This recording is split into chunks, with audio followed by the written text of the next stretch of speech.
सो बच्चों, आज इस वीडियो में हम क्लास 8 का जो सामाजिक विज्ञान सोशल साइंस का पेपर था 2 मार्च को, उसका कंप्लीट सॉल्यूशन करने वाले हैं। और 3 मार्च यानी आज जिन भी बच्चों को पेपर वो ये पेपर जरूर करके जाएं। यहाँ से क्वेश्चन और इसी तरह से क्वेश्चन पूछे जा सकते हैं।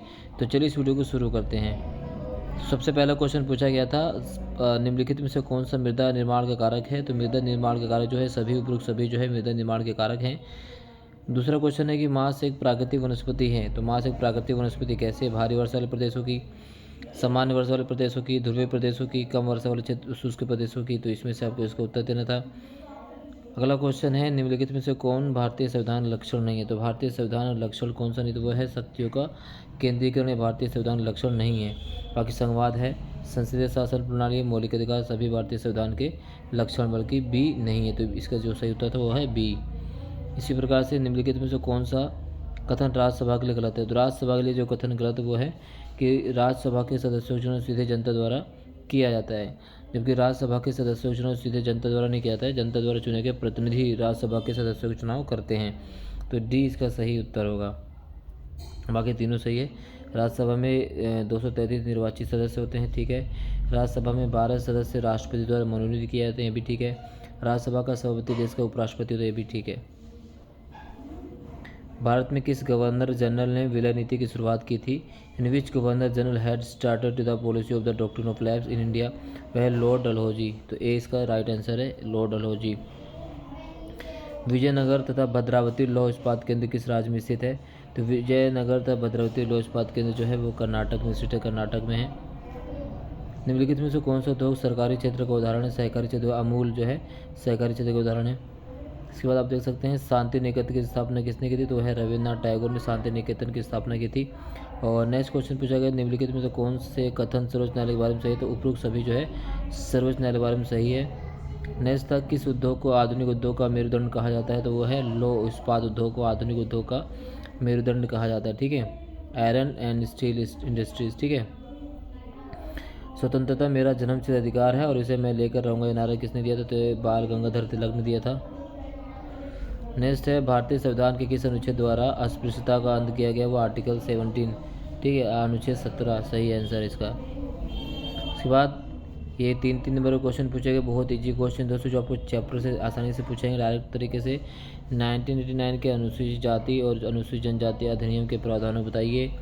उद्योगों की अवस्थिति को प्रभावित करने वाले प्रमुख कारक कौन कौन से हैं। तो औद्योगिक अवस्थिति को प्रभावित करने कौन कौन से हैं। भूमि, ठीक है, कच्चा माल, भू क्षेत्र, पूंजी, ठीक इस तरह से आपको लिखना था।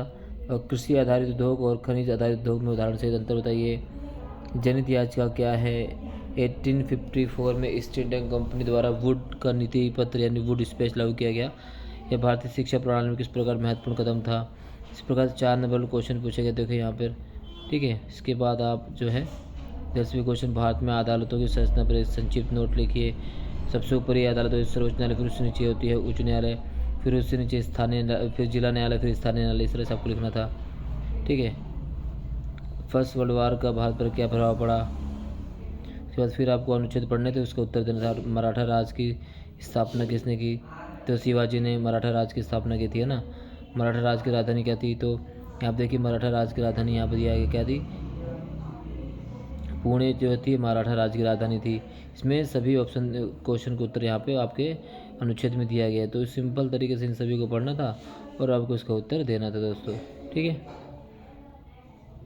ये बच्चे इसको आपको पूरा कर लेना क्वेश्चन, फिर क्वेश्चन नंबर 10 भी इसी प्रकार से देना था आपको उत्तर, बिल्कुल, है ना। इसी से क्वेश्चन पूछे गए, आपको पैराग्राफ पढ़ के इसको क्वेश्चन पूछा गया, तो उसी में से उसको आपको उत्तर देने हैं। तो ये आपका क्वेश्चन पेपर रहा जो SST क्लास 8 का है, ठीक है।